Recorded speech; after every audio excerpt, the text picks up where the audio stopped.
Imagine a nation cut off from the world for over 200 years. A land where samurai still walk the streets, where swords matter more than guns, and tradition ruled over change. Now imagine that same nation transforming within a single generation into one of the most powerful military forces on Earth. Factories replacing feudal castles, railways cutting through ancient landscapes, modern armies rising where warriors once fought with blades. This is not fiction. This is a story of how Japan reinvented itself. A transformation so rapid, so strategic, that it shocked the entire world. This is the story of a Meiji Restoration. Before the transformation, Japan was a closed world. For over 2 centuries, under the Tokugawa shogunate, Japan had adopted a policy of isolation. Foreigners were banned. Trade was heavily restricted. Outside influence was seen as a threat. Inside the country, power was divided. At the top was the shogun, the military ruler. Below him were feudal lords, known as daimyo. And beneath them, the samurai, warriors bound by honor, loyalty, and tradition.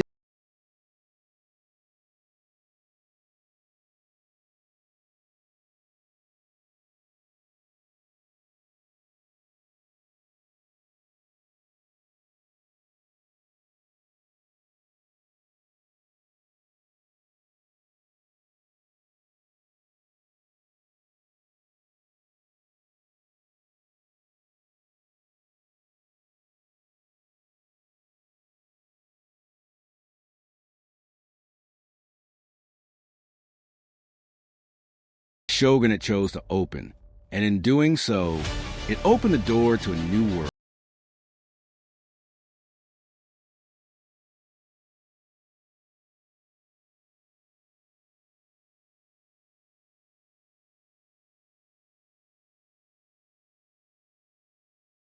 That it had betrayed the nation, calls for change spread, and at the center of this movement was a figure long pushed aside, the emperor, specifically Emperor Meiji.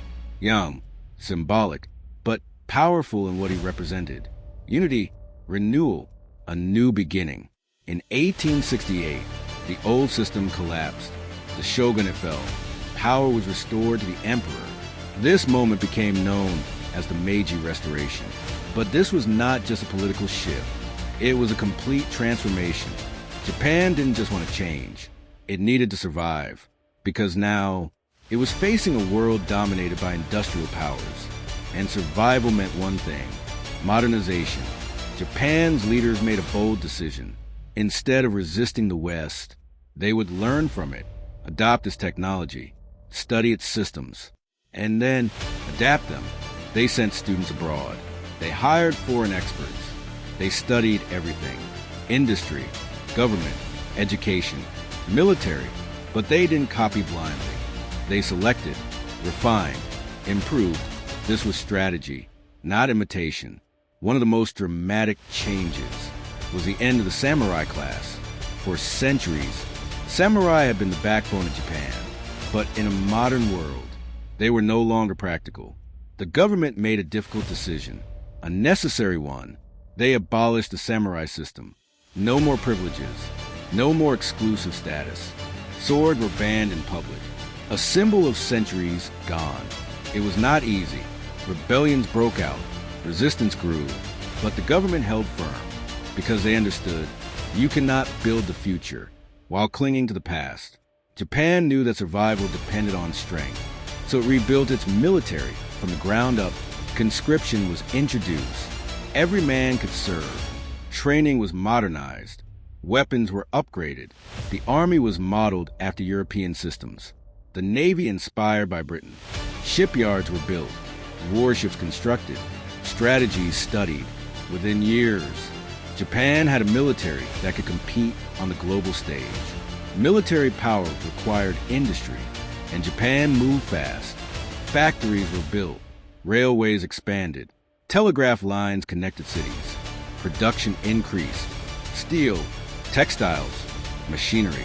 The government played a key role, investing heavily, supporting growth, then gradually handing industries to private companies. This created powerful business groups, efficient, competitive, driven, Japan understood something critical. A modern nation needs educated citizens, so they built a national education system. Schools were established across the country. Literacy increased. Skills improved. People learned science, engineering, military tactics. This wasn't just education. It was preparation for a new world. Japan also restructured its government. A constitution was introduced, inspired by European models. Power was centralized, but balanced. Institutions were created. Systems refined. The goal was stability, efficiency, control. Transformation is one thing. Proving it is another. Japan's first major test came in war. The first Sino-Japanese war. Japan versus China, a traditional power. The result shocked the world. Japan won, decisively. Its modern military defeated a larger, older empire. This was a message. Japan had arrived. But the biggest shock was yet to come. In 1904, Japan faced a European power, Russia, the Russo-Japanese War, a war many believed Japan could not win. But they underestimated one thing: strategy, preparation, discipline. Japan fought with precision, efficiency, modern tactics, and against expectations. Japan won. It was the first time an Asian nation defeated a European power in modern warfare. The world took notice. But transformation came at a cost.